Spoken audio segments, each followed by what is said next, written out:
Saya akan mereaksi ucapan Presiden Prabowo yang mengatakan kalau mau kabur aja ke Yaman, gitu kan. Ini satu indikasi bahwa isu nasab yang meresahkan umat, meresahkan bangsa telah sampai ke istana. Kemudian direaksi oleh saudara Muhammad Rizik Syihab dengan berapi-api. Selanjutnya saya ingin mereaksi saudara Rizik Syihab menuduh Prabowo fasis, rasis. Yang rasis Prabowo apa Mbak Alawi? Buktinya mana? Mbak Alawi itu rasis. Perempuan Mbak Alawi haram dinikahi oleh pribumi. Ini rasis pakai banget. Rizik kemarin bilang bangsa Indonesia harus terima kasih kepada Mbak Alawi. Ini kan kurang aja. Kalau dia ngomong tuh kurang ajar. Kalau gue kurang aja. Hei, lo Mbak Alawi mesti terima kasih kepada Indonesia. Kalian tinggal di sini, Masya Allah. Negeri yang gemah ripah loh, jinawi. Coba ente tinggal di Yaman, di Tarim, yang ente puja-puja sebagai negara yang yang luar biasa. Assalamualaikum warahmatullahi wabarakatuh. Bismillah wassalatu wassalamu ala rasulillah wa ala alihi wa sahbihi wa mawalah, amma ba'du. Seluruh kaum muslimin dan muslimat, rakyat Indonesia yang saya muliakan, pada kesempatan ini saya ingin menanggapi ocehan Rhoma Irama di podcastnya, yaitu berkenaan dengan pidato Presiden Prabowo yang kemudian ditanggapi oleh Imam Besar, di mana Imam Besar umat Islam Al-Habib Muhammad Rizik Syihab itu beliau sedang menasehati Presiden Prabowo agar berhati-hati ketika mendengarkan masukan khususnya dari Jenderal Baliho dan ada lagi Menteri Serba Urusan, yang kemudian akhirnya keluarlah pidato Presiden tentang kabur ke Yaman. Jadi Habib Rizik ini lagi nasehatin karena kegaduhan masalah nasab ini di Indonesia sedang terjadi sangat luar biasa, dan Jenderal Baliho itu memang tidak suka dengan Habib Rizik, tidak suka dengan para habaib, maka akhirnya terjadilah pidato seperti itu. Maka Habib Rizik menasehati Presiden Prabowo untuk tidak melakukan hal seperti itu lagi. Kemudian beliau menganalogikan berteman dengan setan. Nah, kalimat setan itu ada di Al-Quran, di mana setan itu adalah sifat yang sangat buruk, yang tentunya bisa mengajak kepada sesuatu keburukan. Jadi nggak ada salahnya kalau Habib Rizik bikin contoh berteman dengan setan, maka jadi setan. Itu udah biasa bahas setan. Kalimat setan itu di Al-Quran ada, nggak ada masalah.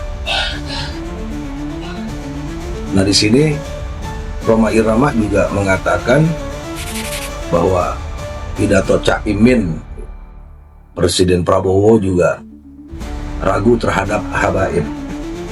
Caimin ini politisi, nah, dan kalimat ragu terhadap habaib itu ragu dalam hal apa juga nggak ditegaskan oleh Caimin. Bisa jadi dukungan politik atau apa.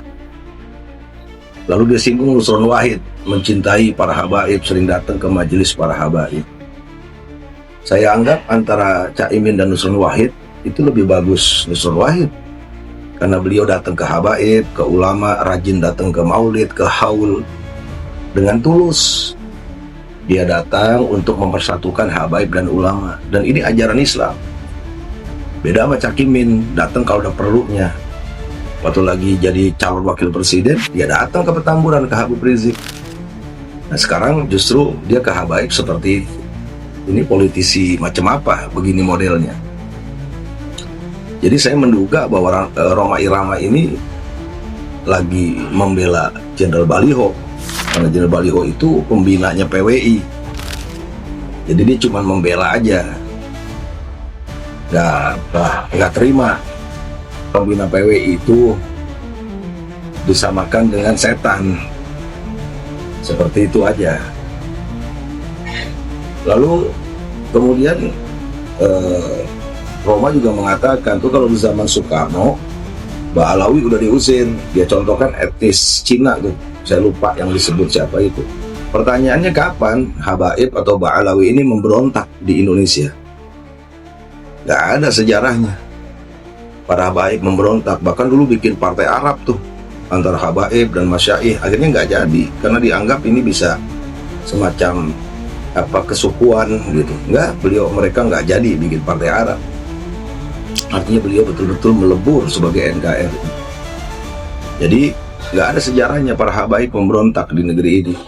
Maka nggak mungkin juga Soekarno akan mengusir para Habaib. Dan perlu dicatat, Habaib banyak yang jadi raja nih di Indonesia. Contohnya seperti Pontianak, Kalimantan Barat. Itu dari Bang Marga Al-Gadri, itu raja. Dan di tempat-tempat yang lain. Lalu kemudian Rhoma Irama juga mengatakan bahwa Prabowo pidato ada tamu yang 100 tahunan tinggal di Indonesia nggak mau pergi. Ya lagi-lagi Prabowo nggak sebut etnisnya. Kalau bicara etnis kan bukan cuma Arab aja, banyak etnis. Nah, dia nggak sebut. Nah, kenapa Rhoma Irama menggiring ini ke Habaib?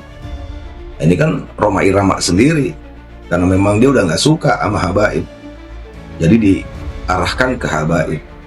Ini nggak adil namanya, karena presiden nggak menyebut tamu yang ratusan tahun itu siapa, karena banyak di Indonesia ini pendatang dari Arab, dari Cina, dari Eropa, dan lain sebagainya. Lalu kemudian masalah pahlawan di Indonesia, dia bilang dari Ba'alawi. Kita kalau belajar sejarah, banyak pahlawan dari Habaib. Kita aja nggak mau menggali, dan kita nggak adil dalam menggali sejarah. Contohnya di daerah Tangerang, Lengkong, itu ada pahlawan dari Habaib. Kalau nggak salah tuh bangsanya Al-Haddad. Itu berjuang dulu dalam kemerdekaan dan yang lain-lain. Lalu kemudian Roma mengatakan bahwa Dudung ini atau Jenderal Baliho ini nurunin baliho pada waktu Imam Besar pulang dari Saudi, ya, itu masyarakat Indonesia harus berterima kasih. Nah, ini yang mengerikan, Rhoma Irama mengatakan kalau nggak diturunkan tuh baliho, Habib Rizik ini bisa dikultuskan. Masya Allah, ini fitnah. Itu Dudung Baliho atau Jenderal Baliho itu, kenapa dia menurunkan baliho saat itu? Ya karena perintah Jokowi presidennya, yang dimana Jokowi itu saat itu sedang berhadapan-hadapan dengan imam besar, sedang perang dengan imam besar, dalam tanda kutip perang politik dengan imam besar.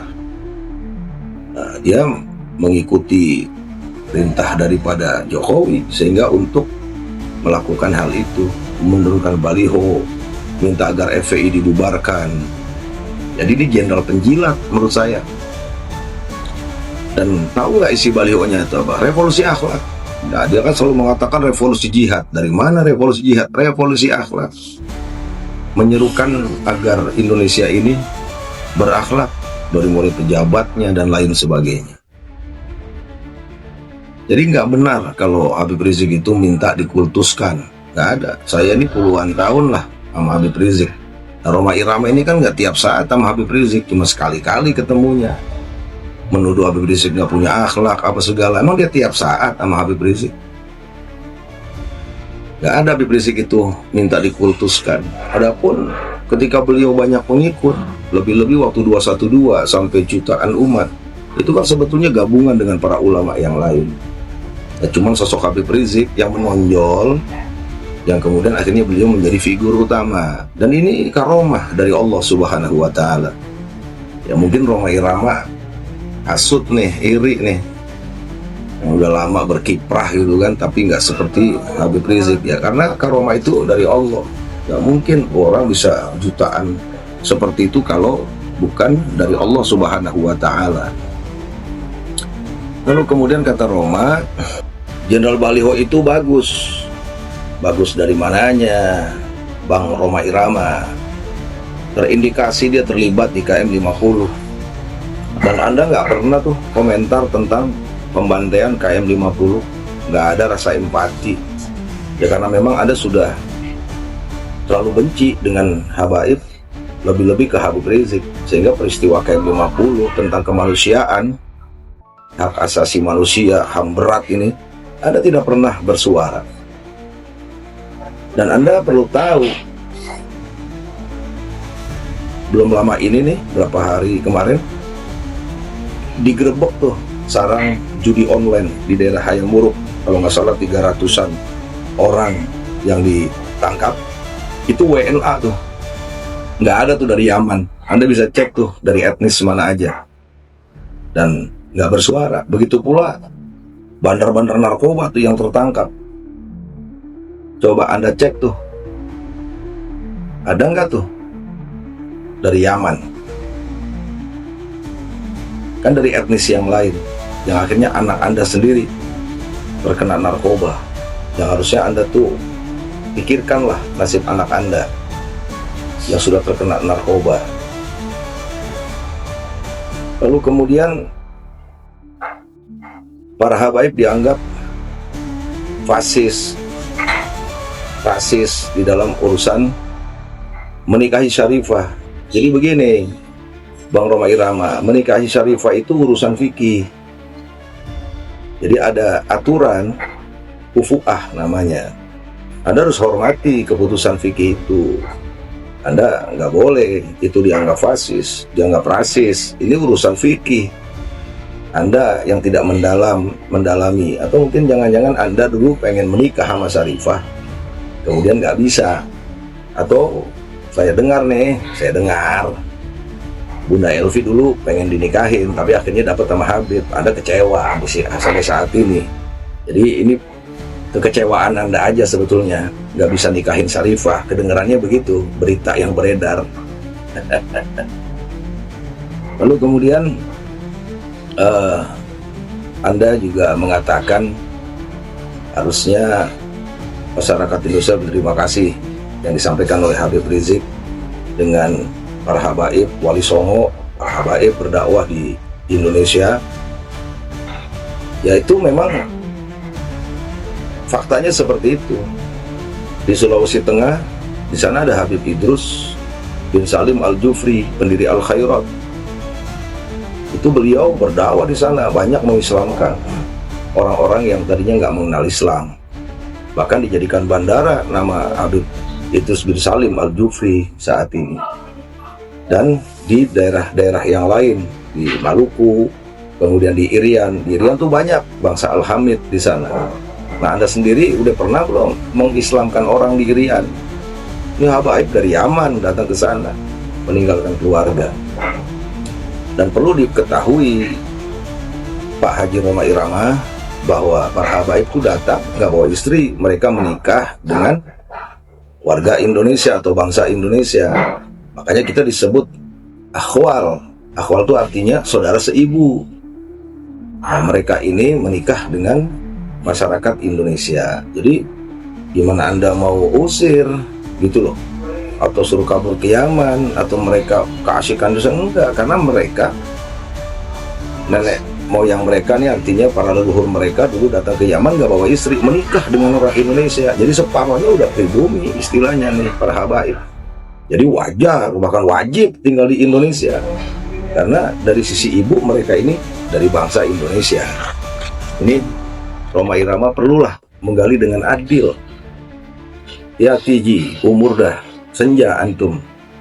Nah di sini juga Roma Irama mengatakan para habaib ngaku-ngaku cucu Nabi biar menguasai Indonesia. Ini fitnah yang sangat luar biasa. Menguasai dalam hal apa? Menguasai dalam hal apa? Itu yang bikin reklamasi PIK 2 itu emang habaib. itu dari etnis mana, antum harus adil, antum harus objektif. Jadi sangat mengerikan narasi Rhoma Irama ini, diwarnai, didasari dengan hasud. Lalu kemudian dia juga kutip ayat yang namanya dakwah itu harus lembut. Ya, kalau Anda kutip ud'u ila sabili rabbika bil hikmah wal mau'izatil hasanah, itu ayat dakwah. Imam besar Habib Rizik ini sedang nahi munkar. Anda harus pakai dalil yang berkaitan dengan nahi munkar. Kalau dalam Al-Quran tuh contohnya di surat At-Taubah berkenaan dengan Masjid Diror, baca ji. Lalu kemudian hadis Nabi, wa man ra'a minkum munkaron falyughayyirhu biyadihi fa illam yastati fa bilisani fa illam yastati fa biqalbihi wa dzalika ad'aful iman. Yang pertama biyadihi, dengan tangan. Ya begitulah tuh nahi munkar. Jadi jangan samakan antara dakwah dengan nahi munkar. Lalu kemudian Imam besar Habib Rizik dibilang provokator. Ini juga dahsyat. Astagfirullahaladzim. Beliau ini ulama. Ketika sedang menyampaikan nahi munkar, menyampaikan amar ma'ruf, ya seperti itu, harus tegas. Bagaimana dulu Rasulullah juga begitu. Bahkan menghadapi orang-orang kafir, orang-orang munafik juga harus keras. Wajahidil kufar wal munafiqina waghluz alaihim. Itu jihad itu. Ya intinya saya hanya ingin mengingatkan kepada Haji Rhoma Irama, Anda ini sudah udur, umur sudah 80 tahun. Banyak ibadah, banyak berzikir. Sekarang Anda ini masih bermusik. Ketika Anda sedang pentas atau sedang kontes, sedang show, itu berapa jam manusia-manusia yang hadir di show Anda, di kontes Anda itu lalai. Mereka itu nggak berzikir, saya yakin, malah joget. Ya, kemungkinan juga ada yang menenggak minuman keras dalam show Anda, dalam kontes Anda. Begitu pula lagu-lagu ciptaan Anda banyak dibawain sama artis-artis lain untuk mengiringi yang mungkin orang lagi mabok, orang lagi maksiat. Nah, ini pertanggungan jawaban Anda nanti di hadapan Allah Subhanahu wa Ta'ala. Maka muhasabah buat diri Anda. Dan Anda menuduh para habaib mengaku cucu Nabi. Bukan mengaku, memang para habaib cucu Nabi. Saya dan umat Islam yang lain lebih meyakini dan mengikuti para ulama-ulama terdahulu yang tidak membatalkan nasab para habaib. Nah, para habaib mengungkapkan dirinya adalah cucu Rasul karena ada kaitan fikih juga. Agar apa? Agar habaib itu nanti tentunya berkaitan dengan zakat. Mereka tidak boleh menerima kecuali di kalangan mereka sendiri. Habib, zakat ke Habib. Lalu kemudian agar umat ini mengetahui bahwasanya keturunan Rasulullah itu tidak terputus. Nah, kalau kita memuliakan habaib itu harus, bukan Habib minta dihormati, kita wajib menghormati dan memuliakan. Ini perintah Allah. Qul la as'alukum alaihi ajron illal mawaddata fil qurba. Wajib kita. Nabi dakwah nggak minta upah, tapi beliau minta agar qurobanya, apakah itu sahabat, keluarganya, zuriyahnya, itu kita sayangi, kita hormati. Jadi saya ingin memberi pesan kepada Haji Rhoma Irama, introspeksi diri, banyakin istighfar. Jadi istighfar Anda bukan untuk orang lain, untuk diri Anda sendiri. Yang sebentar lagi Anda memasuk ke kuburan, ke liang lahat, umur 80 tahun.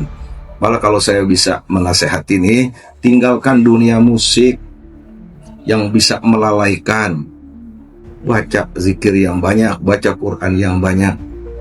Udah, kalau mau dakwah yang benar, gak usah ikut-ikutan begal nasa. Dan Anda sendiri juga ngaku kan sebagai cucu Rasulullah yang dilantik sama Mogi itu, temannya Iman. Astagfirullahaladzim. Jadi Anda mengatakan habaib bukan durian Nabi, tapi Anda sendiri mengaku sebagai cucu Nabi. Ini luar biasa.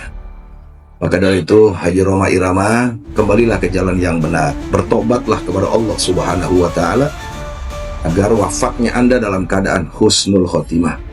Stop Anda menyebarkan kebencian kepada habaib. Datanglah ke Robitoh, datanglah ke Habib Rizik, datanglah ke habaib yang lain dengan baik, dialog, diskusi. Insya Allah, mudah-mudahan Allah kasih rahmat buat antum, hidayah dan taufiknya. Assalamualaikum warahmatullahi wabarakatuh.